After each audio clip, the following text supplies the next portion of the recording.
Transformative Health 180 and Meraki CrossFit. We're continuing our movement series, but starting with posture during this video. So thank you, Jess, for joining us. Thank you. What we're going to start off with is our standing posture. So a lot of times people will stand asymmetrically, and I want you to stop that. So one of the original videos, the pelvic floor to the belly, belly to the back, and the shoulder blades to the spine. So go ahead and come from the side. Okay. So I want to have everything, your shoulders stacked to your hips. So go ahead and face this wall. There you go. And then how some people will like put their hands on their hip, or they'll hike one leg out. You can see how she loses that symmetry, and she's actually stretching her joint capsule, tendons, ligaments, which is increasing instability, which can further, as time goes on, create pain. So I want you to get in the habit of having weight distributed over both feet, keeping your core nice and engaged. And if you're sitting there talking with someone, you can widen your stance a little bit, which will also help to make it more effective for you keeping your core. You can also roll up to the toes and the heels, and you can kind of shift side to side by keeping your core nice and tight. So another thing that people tend to do is when they sit, go ahead and take a seat, is they cross their legs. So whether it's the knee crossing over the other, or whether it's your ankle, yes, you're right, your ankle on the opposite leg. So you can see how she starts to curve her spine some because she's weight shifting. And that again is creating that curvature in your spine. It doesn't bother you after one day, supposedly, but as hours, weeks, months, years go by, you're creating this unnecessary asymmetry, which can cause pain and tightness, which isn't necessary, and you can get stronger while you're sitting. So another way is go ahead and sit here. People will tend to slouch, and so go ahead and slouch. She's not, I programmed her enough so that she doesn't slouch that, which is great. So go ahead and like extra slouch, how like you've seen some of the people, yes, like at the desk and the gamers and stuff. So squeezing your glutes, that pelvic floor to belly, suck in that belly, and then pull your shoulder blades to the spine. So sometimes people will overcorrect, and they'll actually start to hyperextend their lower back. So make sure that you're not doing that. There you go, right there. And it may be uncomfortable, and it may be hard to hold this position, but this is something that you practice and you'll get better at as it becomes your new normal. Go ahead and overly slouch again, extra ugly, good. And then squeeze your glutes, yep, suck in the belly, and then a gentle shoulder blades to the spine. So that way, again, you have everything nice and engaged. So I have Jess in a zero gravity simulated position. It's not exact, but this is what I have. So I do not want you to go out and purchase one of these. This is just for stimulation only.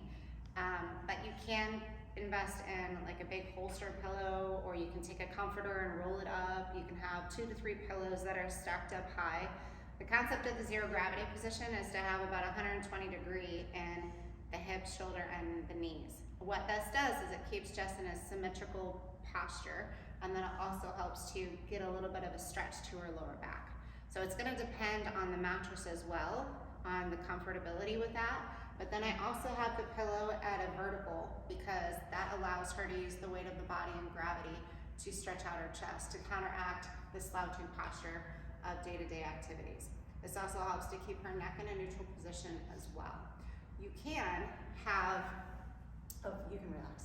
You can, if that's too low, you can have 2 pillows that are horizontal like this. Again, keeping that space in between the chin and the chest, but that can still allow her to get some elevation without being like that. That's too much, and that'll put too much torque on the neck. If you are just so used to, if you're so used to being on your side or your stomach, you may need as your a weighted blanket to put over your body. And if you have a hot body, that's okay. You don't have to have the weighted blanket over the full body. Just have it over the upper torso half. It'll help to tap into the nervous system. That helps to calm and have a more deep and restful night's sleep. All right, go ahead and lift up. If you are just bound and determined that you cannot sleep that way, then if you find yourself on your side, At least have the pillow between your ear and your shoulder, and try to have your neck in as neutral as possible. And then also, you would have a small pillow. This is a little big, but you'd have a small pillow that would keep your hips and knees in line. So maybe like it would be up about this big. So like a small pillow or like a yoga block or something like that. So you can see the difference in this position that helps to keep her spine more neutral as opposed to when her leg is down or when it's up. And you can see how she can tighten up here, and she can also have some other issues that would tighten up through the whole spine, causing her problems unnecessarily when she can actually be getting stronger and stretching out more relaxed throughout the night in the zero gravity position. The other thing too is that if you find yourself in the zero gravity, go ahead and come forward just a little bit. There you go. Instead of going all the way to the side and rolling kind of on your belly, if you can hug something and then basically relax a little bit more. There you go. And you're gonna lay back a little bit. It's basically at a diagonal. Again, this is gonna be playing with pillows, and you may have to have a pillow back here to keep you in this neutral position in the diagonal. But ideally, if you can work on the zero gravity, that would be the preferred choice. Let me know if you have any questions, and no matter, I'll take this back for you, thank you.